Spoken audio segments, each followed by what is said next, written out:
Student स्वागत है आप लोग का राजा पब्लिकेशन के चैनल में। हम लोग जो पढ़ रहे हैं 12th क्लास का केमिस्ट्री का इनऑर्गेनिक एक चैप्टर जिसका नाम है पी ब्लॉक। पी ब्लॉक के पिछले वाले पार्ट में हम लोग पढ़ चुके हैं, जो है अमोनिया का निर्माण, साथ में जो है नाइट्रोजन के जितना भी ऑक्साइड होता है टोटल का ऑक्साइड का नाम, उसका फॉर्मेशन कैसे होता है, ऑक्सीजन से कैसे निकालते हैं, इस सब के बारे में पढ़ चुके हैं। आज की वीडियो में पढ़ने वाले हैं ओस्टवाल विधि द्वारा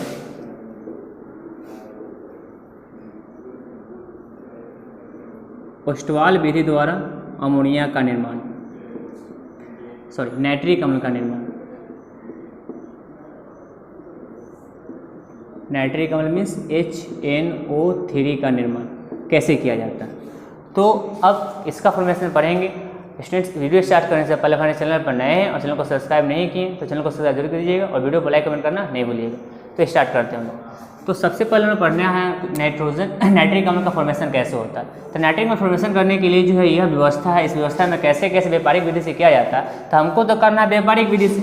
व्यापारिक विधि मतलब कहने का अर्थ है कि अधिक से अधिक जो उत्पादन जो है करना हमको, और भी थोड़ा सा भी नष्ट उस पदार्थ का नहीं होना चाहिए। तो इसलिए जो है तरीका का यूज करते हैं, और यह तरीका जो है क्या कहलाता है हमारा ओस्टवाल विधि। तो सबसे पहले इस स्टेप में क्या होता है, फर्स्ट स्टेप में एक होता है हमारा अमोनिया NH3। क्या होता है NH3। इस NH3 के साथ हम जो है भेजते हैं वायु। किसको भेजते हैं? वायु। तो इस नली के द्वारा जो है NH3 और वायु जो है अंदर की ओर क्या करता जाता है, और इसमें होता है प्लेटिनम का जाल। प्लेटिनम उपस्थित होता है, और प्लेटिनम जो है एक उत्प्रेरक की भांति जो है क्या करता है, कार्य करता है। किसके भांति? उत्प्रेरक की भांति। और यह वाला बर्तन जो होता है क्या कहलाता है? परावर्तक कक्ष, जहाँ पर अभिक्रिया क्या होता है, संपन्न होता है। तो फर्स्ट स्टेप में जो है यह NH3 और वायु यह अभिक्रिया करता प्लेटिनम उत्प्रेरक की उपस्थिति में। तो उत्प्रेरक की उपस्थिति में करता है अभिक्रिया। तो जनरली जो है 500 केल्विन जो है ताप जो है इसके लिए आवश्यकता होता है। इतना बार पर जो है 500 केल्विन ताप पर जो है अभिक्रिया करता है। और जब इसमें आता है तो अभिक्रिया करने के बाद यह बना देता है आपका नाइट्रिक ऑक्साइड। क्या बना लेता है? नाइट्रिक ऑक्साइड, और साथ में जो है जल। नाइट्रिक ऑक्साइड का क्या कर देता है? निर्माण कर देता है।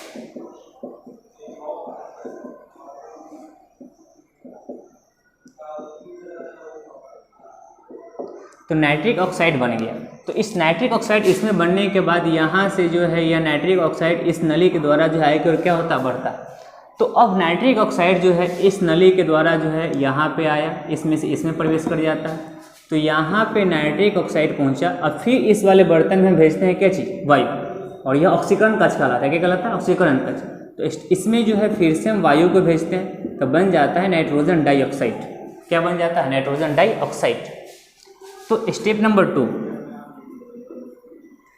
नंबर 2 में जो है इस वाले ऑक्सीकरण कक्ष में यह नाइट्रोजन डाइऑक्साइड, नाइट्रिक ऑक्साइड, यह ऑक्सीजन से फिर से अभिक्रिया कर लेता है, और नाइट्रोजन जो है डाइऑक्साइड का क्या करता है? निर्माण करता है। नाइट्रोजन डाइऑक्साइड का फॉर्मेशन कर लेता है। तो यह जो है एक बात और, इस जो नली में आता है यह वाला होता है शीतलक। क्या होता है? शीतलक। ये जो लगा हुआ है नली काला वाला, यह शीतलक होता है। शीतलक क्या करता है कि यह जो है नाइट्रोजन जो ऑक्साइड, नाइट्रिक ऑक्साइड जो बनता है वह, एक बात और, यहाँ पर जो है उष्मा भी मुक्त होता है। क्या मुक्त होता है? उष्मा से भी अभिक्रिया होता है। वह होता है -24.8 किलो कैलोरी प्रति मोल, इस वाले मुक्त होता है। तो अब यह जो है शीतलक जो है इसके टेम्परेचर क्या कहता है? कम। वह जो है 100 से 150 जो केल्विन के तक, मतलब 500 है तो यह जो है 350 के अप्रॉक्स केल्विन पर जो है यह अभिक्रिया क्या होता है? संपन्न होता है इस वाले में अभिक्रिया में। कहाँ? ऑक्सीकरण कक्ष में। तो यह स्टेप नंबर कितना में होता है? 2 में। अब स्टेप नंबर 3 में क्या होगा स्टूडेंट्स? यह जो आपका नाइट्रोजन डाइऑक्साइड है, यह नाइट्रोजन डाइऑक्साइड जो है फिर से इस नली के द्वारा जो है पहुँचेगा इस वाले बर्तन में। तो इस बर्तन में जो पहुँचता है, तो इस बर्तन में पहुँच गया नाइट्रोजन डाइऑक्साइड। नाइट्रोजन डाइऑक्साइड, तो नाइट्रोजन डाइऑक्साइड, और इसमें जो है ऊपर से जो है गिरा रहे होते हैं जल। क्या गिरा रहे होते हैं? जल। तो यह जल जो है मिल जाए किसके साथ? नाइट्रोजन डाइऑक्साइड के साथ। तो यह नाइट्रोजन डाइऑक्साइड जो है इस जल के साथ जो है क्या कर लेता है? अभिक्रिया। और अभिक्रिया करने के बाद जो है नाइट्रिक अम्ल का क्या करता है? निर्माण। और यह जो है साथ में मुक्त करता है नाइट्रिक ऑक्साइड। यही जो है बन गया आपका जो है नाइट्रिक अम्ल। नाइट्रिक क्या चीज? अम्ल। यह हो गया आपका नाइट्रिक ऑक्साइड।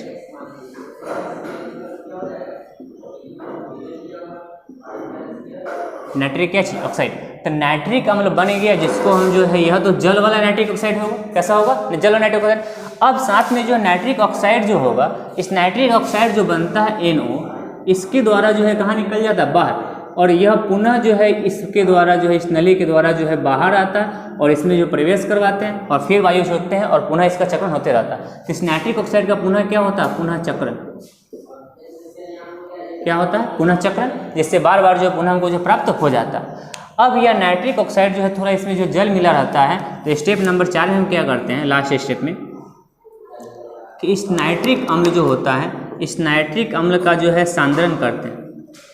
क्या कहते हैं? सांद्रण करते हैं। वह भी जो है H2SO4 की उपस्थिति में।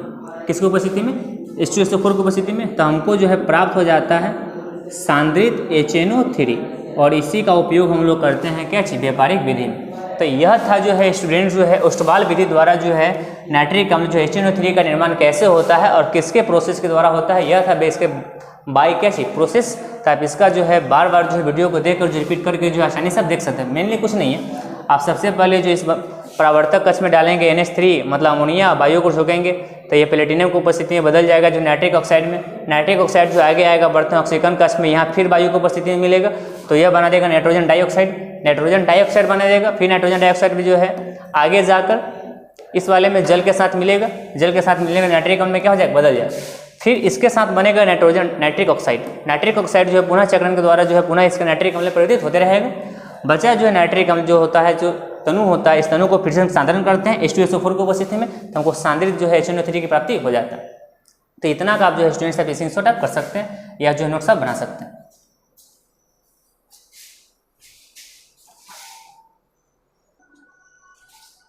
हाँ तो स्टूडेंट्स हम लोग पढ़ने वाले हैं गुण। क्या पढ़ने वाले हैं? गुण।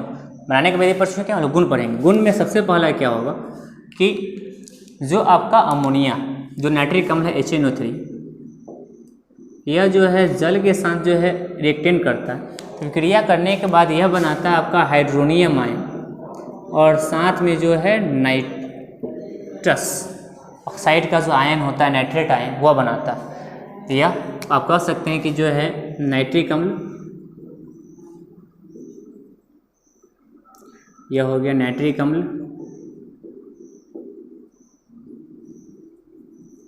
यह हो गया जल के साथ अभिक्रिया किया तो बनाया हाइड्रोनियम आयन,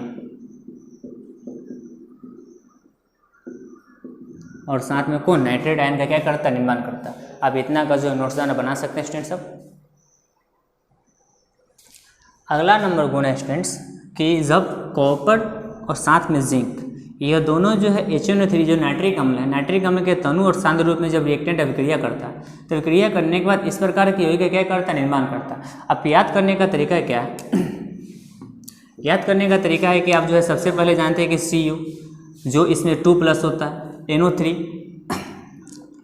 पर 1- तो Cu पर 2+ NO3 पर 1-, तो यह Cu आप देख सकते हैं कि Cu पर 2+ और NO3 पर 1-, तो यहाँ चल जाएगा, यहाँ चल जाएगा, तो Cu और NO3 का होल 2 हो जाएगा। तो सेम Cu NO3 का होल 2, CuNO3 का होल 2, CuNO3 का होल 2 ऐसे बन गए। अब साथ में जो है निकालने वाले हैं क्या चीज़? जल। क्या निकालने वाले हैं? जल। तो जल जो है निकाल सकते हैं, यह हो गया आपका क्या चीज़? जल। अब जल निकालना है, अधिकतम जो है जल निकाल सकते। जल कितना बन सकता है? 1, और इसमें से जो है यहाँ पे सिंपल है, एक ही है, तो यह जल निकल जाएगा। तो अब साथ में इसमें डाइनाइट्रोजन ऑक्साइड बनेगा, इसमें नाइट्रोजन डाइऑक्साइड बनेगा, डाइनाइट्रोजन ऑक्साइड नाइट्रोजन डाइऑक्साइड बनेगा। अब इस प्रोसेस इसके साथ आप याद कर सकते हैं। तो ये मुख्य रूप से जो है कितना गुण था? 2 गुण था। अब स्टूडेंट्स यह था जो है उस नाइट्रिक अम्ल का जो है निर्माण, इसका जो उपयोग जो है जनरली जो है किया जाता है कहाँ? यूरिया के निर्माण में, साथ में जो और सारे नाइट्रिक यौगिक के निर्माण में इसका उपयोग किया जाता है। तो यह था जो स्टूडेंट्स आज के लिए इतना ही। नेक्स्ट इसका कुछ और अभिक्रिया है जिसको हम जो लास्ट में यहाँ जो लिख देंगे, जिसका आप जो स्क्रीनशॉट आप कर सकते हैं या नोट डाउन कर सकते हैं। उसके बाद यह आपका ओस्टवाल प्रक्रम क्या हो जाता है? आपको समाप्त हो जाता है। आज के लिए इतने स्टूडेंट्स सब रिएक्टेंट जो लिख देते हैं वहाँ सबको आप नोट डाउन कर सकते हैं। यह स्टूडेंट्स आपका जो है अभिक्रिया जो है नाइट्रिक अम्ल का जो है और कार्बन, आयोडीन और सल्फर और साथ में फास्फोरस के साथ इसका जो है लिख कर नोट डाउन इसको बना लीजिए आप आसानी से। इस तरह से आपका जो है यह वीडियो का क्या हो गया? समाप्त हो गया। Thanks students.